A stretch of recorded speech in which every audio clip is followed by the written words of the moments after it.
पूर्णिमा को स्नान यात्रा या सहस्त्रधारा स्नान के रूप में जाना जाता है। जगन्नाथ रथ यात्रा से पूर्व जैष्ठ माह की पूर्णिमा तिथि को भगवान जगन्नाथ की स्नान यात्रा निकाली जाती है। वृंदावन के जगन्नाथ मंदिर में रथ यात्रा से पूर्व देव स्नान पूर्णिमा पर भगवान जगन्नाथ, देवी सुभद्रा और भगवान बलभद्र की पूरी भक्ति और समर्पण के साथ पूजा की गई।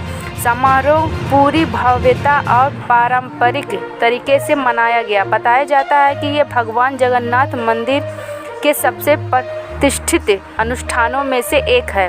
देश के अलग अलग हिस्सों से श्रद्धालु यहाँ आते हैं और इस अनोखे आयोजन के साक्षी बनते हैं। प्राचीन मान्यता है कि देव स्नान पूर्णिमा को भगवान जगन्नाथ अपने भाई बलभद्र और बहन सुभद्रा के साथ सहस्त्रधारा स्नान करते हैं। ज़्यादा नहाने के कारण भगवान बीमार हो जाते हैं, इसलिए उनका उपचार किया जाता है। इस दौरान उन्हें कई औषधियाँ दी जाती है।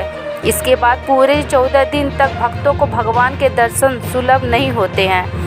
इस दौरान जगन्नाथ मंदिर के कपाट भी पूरी तरह बंद रखे जाते हैं।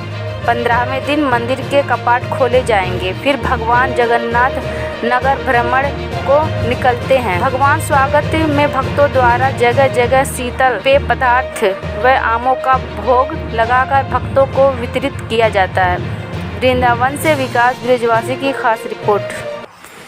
भगवान जगन्नाथ महाप्रभु की स्नान यात्रा महोत्सव है। स्कंद पुराण के अनुसार आज जगन्नाथ भगवान का जन्म उत्सव भी है।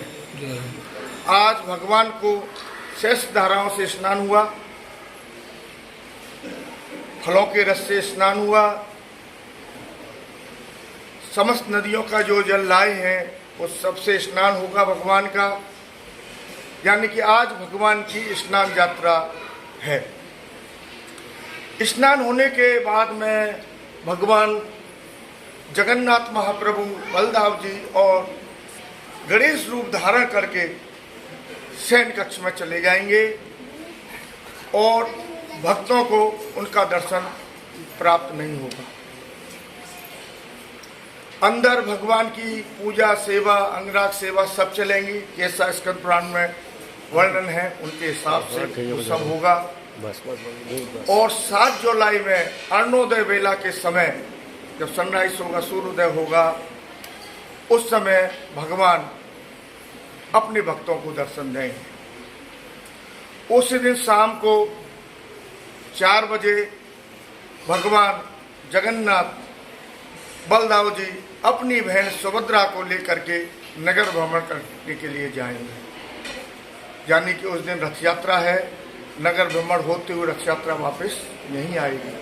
और उसके अगले दिन भगवान की पूर्णाहुति उत्सव है, जगह भंडारा है। ब्रज के जितने साधु संत भक्त लोग सबके यहाँ पर। कितने वर्ष है ये जो मंदिर है 500 वर्ष से अधिक हो गया, क्योंकि ये जो जगन्नाथ जी का पहला विग्रह है, इसकी आप भक्त चरितार्थ भक्तमाल में कथा पढ़ेंगे। महाराजा रुद्र प्रताप हुए हैं उस समय का ये विग्रह है। वो भगवान के भक्त थे। महाराजा रुद्र प्रताप यहाँ पर जो भक्त हरिदास थे उनको भगवान ने दर्शन दिए, कहा कि तुम जगन्नाथपुरी जाओ और मेरा माँ से पहला विग्रह लेकर आओ। आज भी माँ एक परंपरा है, 36 वर्ष के बाद में जब 2 आषाढ़ पढ़ते हैं, कभी कभी 36 वर्ष से कम भी, जिस समय 36 वर्ष के बाद में 2 आषाढ़ पढ़े थे उस समय भगवान का कलेवर परिवर्तन होता है। पहले भगवान का जो कलेवर परिवर्तन होता था, चक्र तीर्थ यानी समुद्र के किनारे भगवान को समुद्र में विसर्जन कर देते थे और जैसे ही समुद्र में विसर्जन करते थे उसी समय भगवान अंतर ध्यान हो जाते थे। आज वो परंपरा दूसरे रूप में मनाई जाती है। वहाँ बैकुंठ धाम में भगवान को समाधि दी जाती है। उसी समय वो महात्मा जी जगन्नाथपुरी गए, पुजारियों से मिला, बोले हमारे बस की नहीं है, राजा के अंदर में राजा से बात करो। राजा ने मना कर दिया कि हम विग्रह नहीं देंगे, जो हमारी परंपरा हम समुद्र में विसर्जन करेंगे।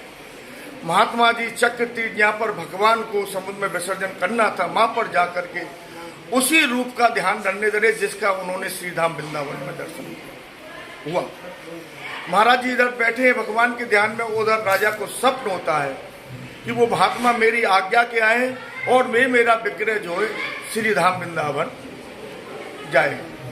राजा स्वयं और एक महात्मा जी को ढूंढते हैं, माफी मांगते हैं, क्षमा मांगते हैं और एक रथ पे चारों विग्रहों को बैठा के सीधा वृंदावन भेजते हैं। दूसरे एक संत बताते हैं कि ये जो वृंदावन में विग्रह इसलिए आया कि चैतन्य महाप्रभु जो पुरी में रहते थे, लेकिन उनका रथ यात्रा उत्सव हो, कोई उनका भाव हमेशा वृंदावन में रहता था।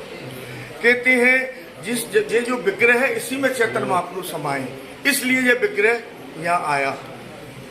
तो ये काफी प्राचीन विग्रह है और हमने तो यहाँ काफी समय भगवान जगन्नाथ के खूब चमत्कार देखे हैं। यहाँ की जितनी भी व्यवस्था है वो स्वयं जगन्नाथ भगवान किसी ना किसी के रूप में निमित्त में कोई ना कोई आता है और वो सेवा से 15 दिन तक किस तरह का उपचार होता है? देखिए जी, आप 15 दिन हमारे यहाँ तिथियां घटती बढ़ती रहे, मैंने अभी नहीं है। हमारे ये द्वितीया को शुक्ल पक्ष द्वितीया ध्वज के दिन भगवान को खुलेंगे। कभी 16 दिन भी होते हैं, कभी 17 दिन भी होते हैं, ये तिथियों के साथ। उन दिनों में जैसे उन दिनों में भगवान को रोज प्रतिदिन चावल का प्रसाद दाल भात लगाते हैं। इन दिनों में भगवान को सूखा प्रसाद लगेगा, चावल का प्रसाद नहीं होगा। औषधि वगैरह से भी जो उसमें लिखा है वो औषधि का काढ़ा वगैरह उनका वो लगेगा। और 1 तारीख को 6 तारीख को भगवान का नव यौवन उत्सव मनाया जाएगा। उस दिन भगवान को चावल वगैरह सब दिए जाएंगे। उससे पहले भगवान को आज के बाद चावल का भगवान को भोग नहीं लगेगा। भगवान को सूखा ड्राई फ्रूट है, सूखी मतलब जो मेवा वगैरह है और जो सूखा मिठाई जो होती है उनका भोग लगेगा। और प्रेम से बोलो जगन्नाथ भगवान की।